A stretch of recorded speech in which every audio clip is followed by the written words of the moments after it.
What's up, everybody? Brett here, and I'm happy today to be talking about more news for Total Warhammer 2's The Warden and the Paunch. So guys, unfortunately, I don't have access to the actual gameplay stuff for this upcoming DLC.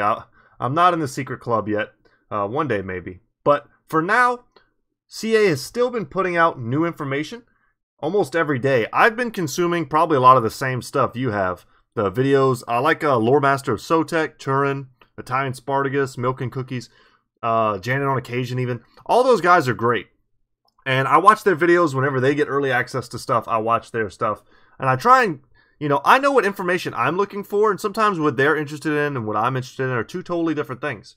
So I've kind of watched a lot of their stuff over the last couple days. And especially today, since I think the NDA dropped today. I don't know if they're showing everything yet. Some stuff still has not been shown.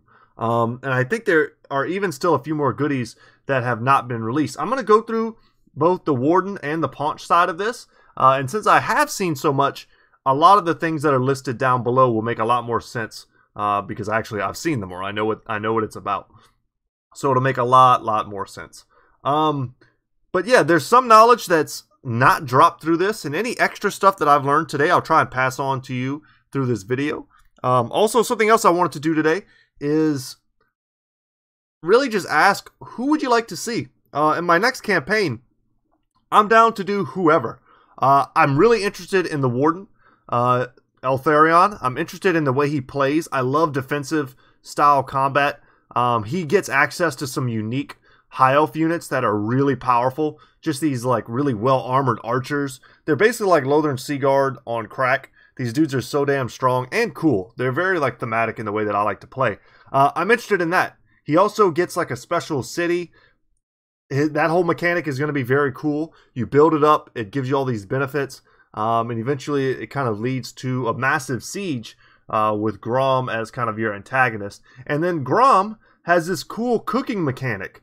And there was some hilarious controversy on Reddit. They were talking about part of his like cooking ingredients. He uses the man milk, let's say, of a centaur to make some of his delicious treats. But the cooking mechanic, people are speculating, is kind of a precursor to what the Ogre Kingdoms are going to use. And that's a whole other thing to get excited about. And in one of the other recent videos they released through actual CA's YouTube channel, they show only some of the cooking mechanic. Other parts were labeled top secret. So who knows what that actually entails. Maybe there's some other stuff related to this DLC, or maybe it would have given too much away about future down the pipeline projects. Maybe even more DLC, or even potentially, like I said, Ogre Kingdoms in Game 3. So I'm interested in either one of these two gentlemen, and even Emmerich, who has been shown off finally. People were posting pictures saying he looked like Macaulay Culkin. He absolutely does. Teclis is 1000% based off of Benedict Cumberbatch. And, god dang it, what's his name? The faces are obviously modeled off of people. This guy, I don't know who he looks like, but his facial features are so incredibly strong. He looks very similar to Karl Franz, honestly. But Emmerich looks awesome. He's got a unique dragon mount. He even has a unique dragon prince's mount. They haven't really showcased him yet, like officially, but he's been shown. He's been shown in battles. He has his own like WA style version, a map wide buff that he gives by blowing a horn. They've shown that he actually pulls out a horn when he uses this ability and blows the horn. Very cool. Kind of a step above and beyond what's been shown before and done before.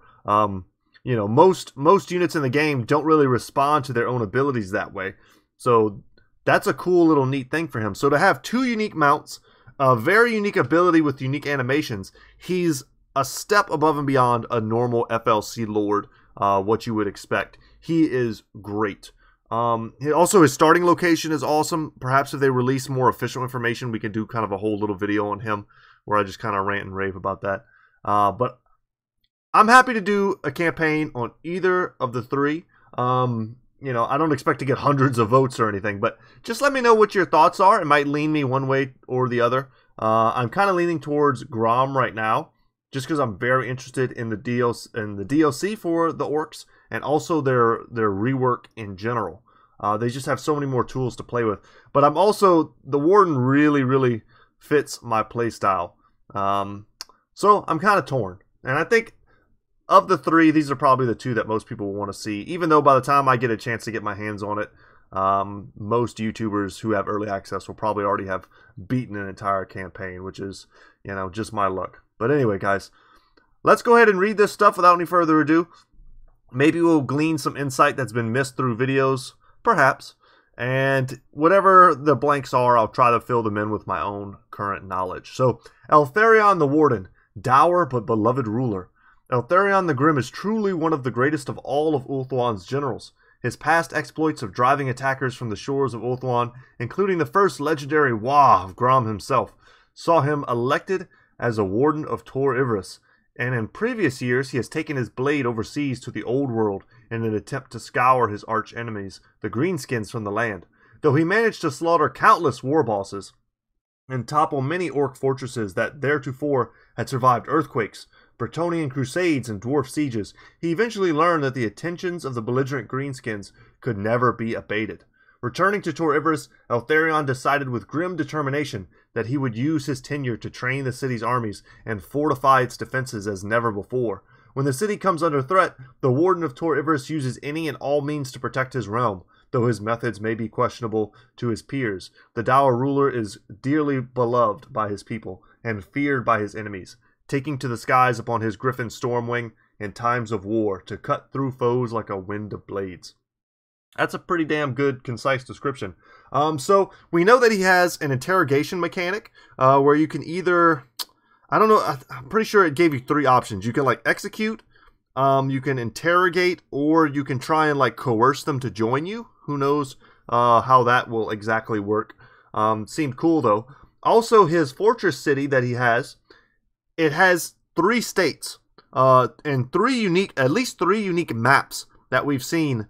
That if you battle on the map while it's in one of those 3 states, the map reflects that. So it's either completely broken, the buildings are all destroyed, then it's like it's being repaired, some of the buildings are nicer, and then in its 3rd stage, it's just this beautiful, incredibly defensible fortress that Eltharion will probably have no problem defending. And I can't wait to play with that in the campaign. So, faction effects. He has access to the Dungeon of Atho Tamara, can spread the mists of Yvresse, cloaking Eltharion and his allies' lands in the defensive shroud. That's going to be a cool part of his campaign as well. We'll have to see how effective that is. Recruit rank +3 for spear infantry and ranger units, the new ranger units, and also the new spear infantry units as well. I'm trying to remember what they're called. Maybe they'll allude to them down here. But there's a more heavy, I think there's a Sentinels. The Sentinels, I think, is what they're called. But they're basically like a jacked and tan version of the High Elves' current spearman units. They're heavily armored. I think they have magic resistance, and they have charge defense against all. So, or expert charge defense. Great units, and to give them +3 rank right off the bat is going to be great. So the dungeon has to do with the interrogation mechanics I talked about earlier. The myths, I think, are going to be very similar to the Tomb King's like sandstorm mechanics. So we'll see about that. Right off the bat, you're never going to be friends with the Greenskin. You're probably going to end up at war with all of them because you have diplomatic relations of -80. Yeah, you're never going to be friends. His steeds that he has access to, he has a standard Barded Athilamar steed, so armored. Light yet resilient material. Athilamar gives the same protection as heavy steel, but without slowing down its wear. And then the real mount, Stormwing, who's got like a jaguar like body, with just like this beautiful white and black color scheme, like eagle on the top. So very cool and unique griffin. Together with Stormwing, Eltharion cuts through Ulthuan's foes like a wind of blades, as the mighty griffin rakes and claws with savagery. Alright, Lord effects. Melee defense +8 for spear, infantry, and ranger units. And the ranger units, didn't really talk about them too much. They're lightly armored. They're meant to be, they're kind of like your blender units, right? You put them up against goblins, you put them up against any low-tier infantry. Think of them sort of like your Sisters of Slaughter. They're very lightly armored. They're not meant to fight other armored units, other armored infantry units. They'll get crushed. Black Orcs will put them in the dirt. But they will get lots and lots of kills. Probably a better, more apt comparison is to the Oh, God. The War Dancers. The War Dancers of the Wood Elves. Probably a much more apt comparison. Plus 8 leadership for Spear Infantry and Ranger units. So, I mean, your spears are going to hold all day. And causes fear when fighting against Greenskins. Alright, if that goes to the whole army, then that's cool. If it's just to him, then it's useless because he's going to have fear and probably terror on Stormwing.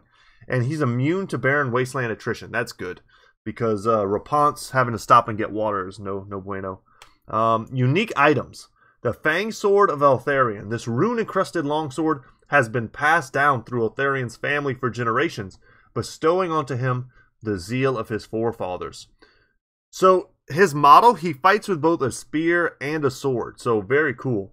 He has the Helm of Yvresse. The ceremonial crown of he who protects Yvresse's ancient metropolis is an inspirational symbol of dogged determination. He has the Talisman of Hoeth. This finely wrought medallion allows its wearer to measure... allows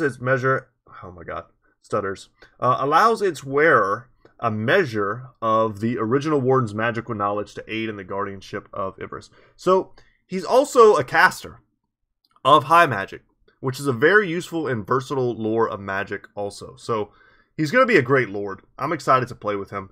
Right now, man, as I even talk about him, I think I'm leaning towards him now. I do love the elves. Okay, let's check out these maps. Get him a bit bigger screen here. So, we can see his starting position in the Eye of the Vortex is a pretty simple one. He's all the way on the eastern side of the map in northern Yvresse. It's a pretty isolated position. I don't really know who the heck he's going to fight. Grom is down here, if memory serves. So it's not like he's immediately coming into contact with Grom. There are some pirates here, some other high elves. They might put some dark elves here, perhaps some Norsemen. Like, it's kind of a boring start, but we'll see. We'll see how that shakes out. This is a much more interesting start, kind of on the western coastline of the Badlands here.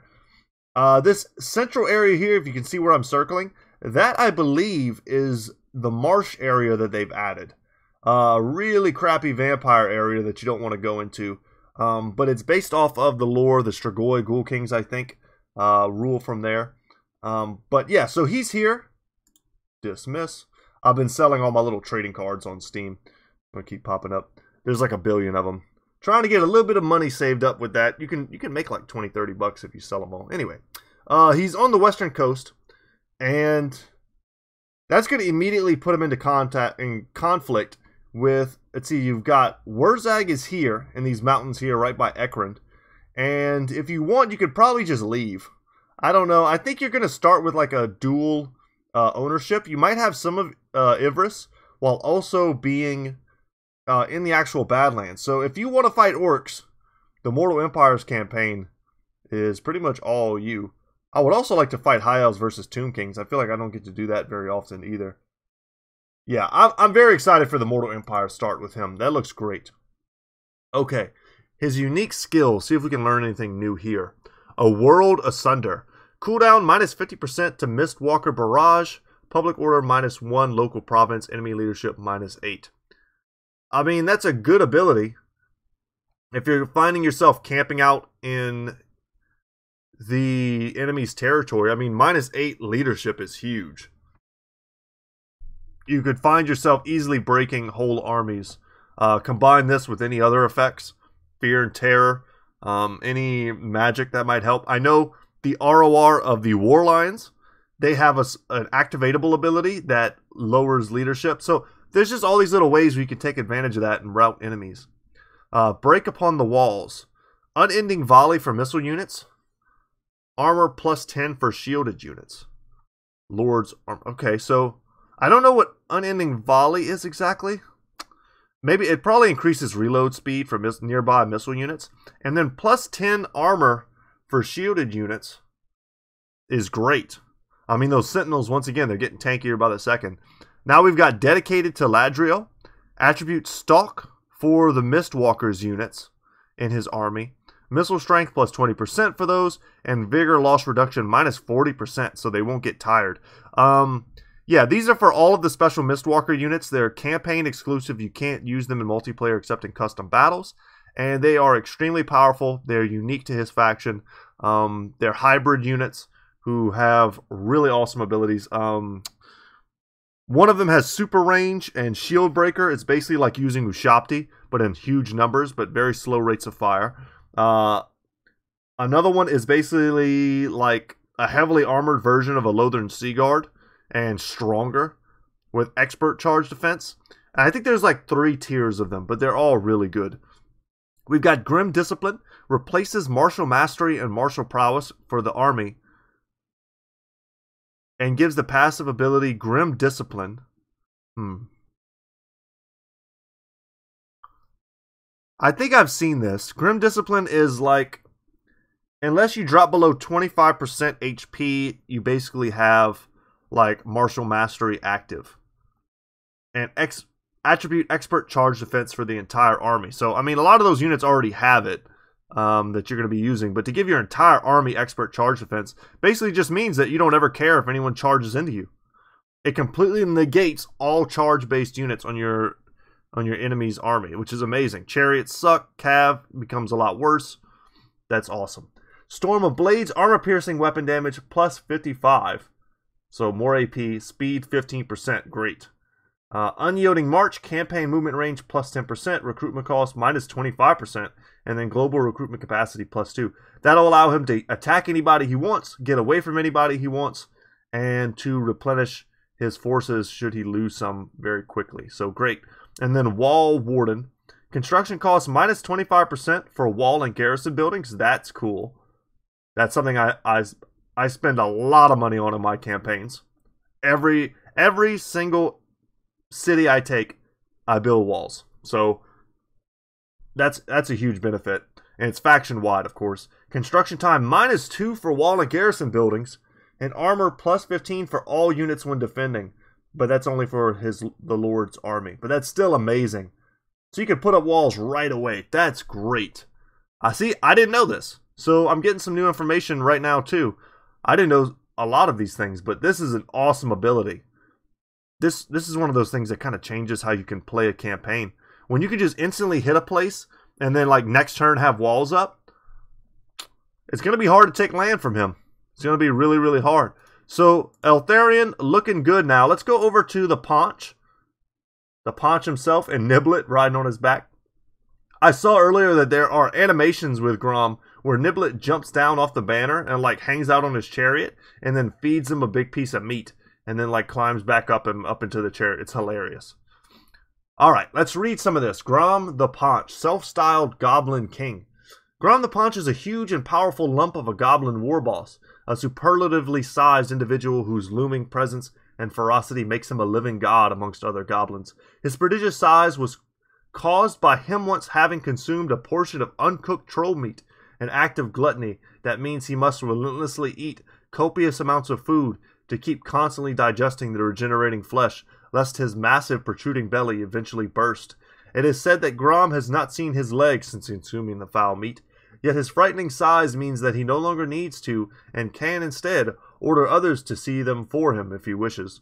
Following countless successful raids across the old world, his grandiose reputation has grown as much as his bloated frame. In the past, Grom's Wa had seen hundreds of different greenskin tribes flock to his standard, held aloft by his night goblin standard bearer Niblet. In battle, the self-styled Goblin King often rides with his attendants upon a chariot suitably sized for his expansive proportions, charging into battle with devastating momentum only achievable due to his obscene weight. Hell yeah. So, faction effects, diplomatic relations, minus 80 with High Elves, makes sense. Global recruitment duration, minus 1 for Goblin units, that's cool.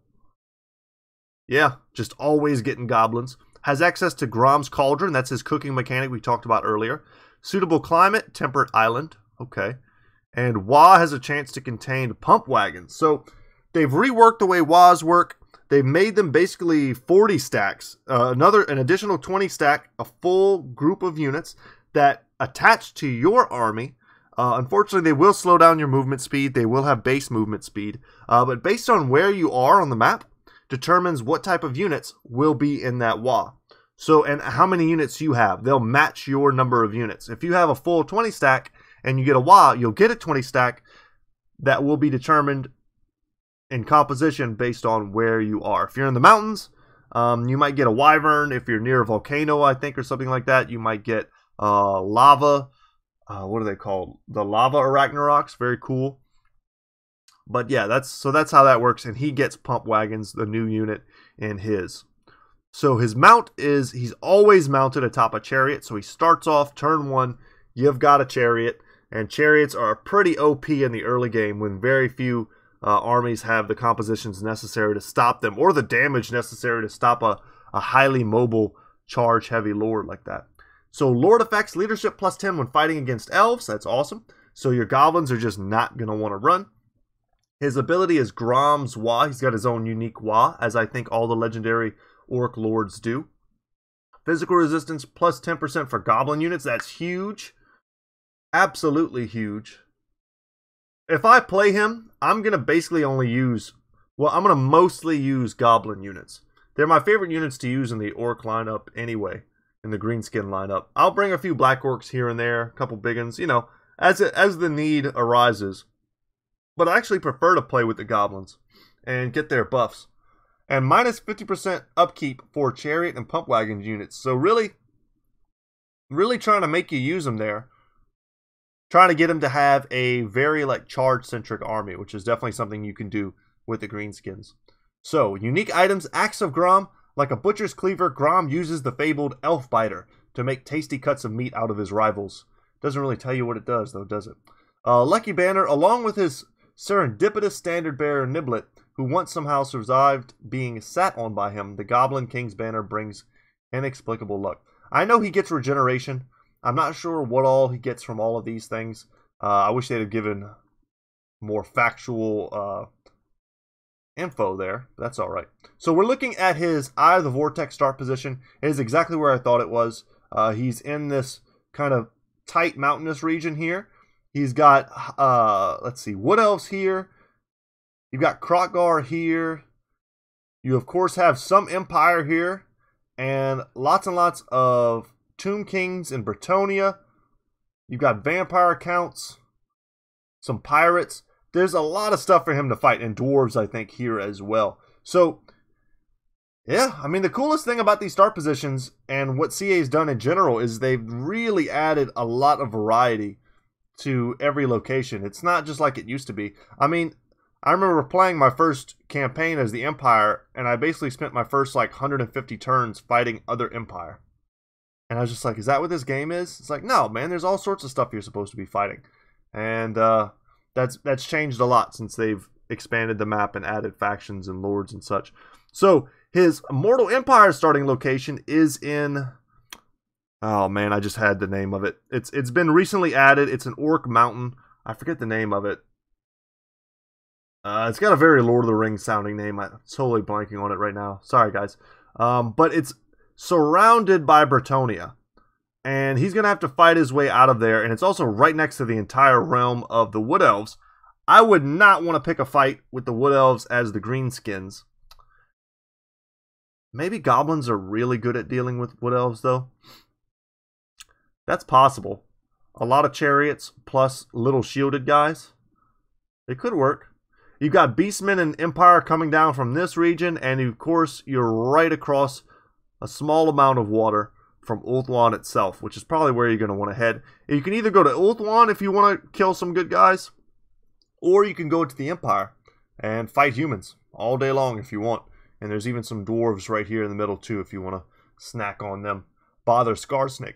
I would probably try and confederate with Skarsnik ASAP. Which, that leads me into the next thing. In order to confederate as Greenskins, you have to beat the faction leader, very similar to Norskins. So if I want to confederate Skarsnik, I have to find him in a fight, beat him, and ask him to join me. And that's how you get him to join you. So I think he starts right here-ish. Right here-ish. Somewhere like that. And yeah, maybe you could just kind of hurry up, skip over, beat him, get 2 awesome legendary lords from the beginning, and then kind of do your campaign that way. And that way you can even do all the cool quest battles and stuff. You'll have some extra forces to help Skarsnik in his difficult start. You know, help him take this mountain region, and then you could play 2 campaigns in one. That's what I love to do. You could do Grom's campaign, and you can send Skarsnik down to Carrick 8 Peaks and see if he can help take that for you. I mean, that's how I'd play it. That sounds fun to me. All right, let's get into the last of this here. So, unique skills, Boisterous Shakedown. Income from post-battle loot, plus 20% magic item drop chance, plus 15% income from sacking settlements. Okay, nice.